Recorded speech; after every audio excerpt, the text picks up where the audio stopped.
সুন্দর নির্বাচন করার জন্য ক্যাপেবল।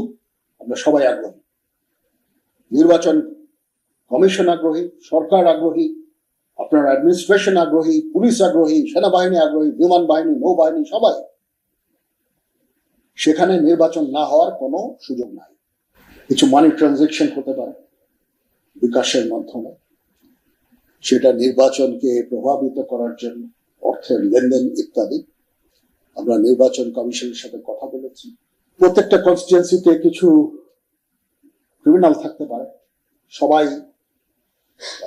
এই ধরনের অপকর্ম করবে না। ইলেকশন ডেতে রেগিং করা, ভোটারদের পোলিং স্টেশনে যেতে বাধা প্রদান করা ইত্যাদি। সেটার জন্য আমরা আশা করব যে আমার বাহিনী এদের বিরুদ্ধে অ্যাকশন নেবে। আপনারা আইদার ডিটেনশন অথবা মামলা, যেটুকু বলে, মানে অপরাধ করলে যেটুকু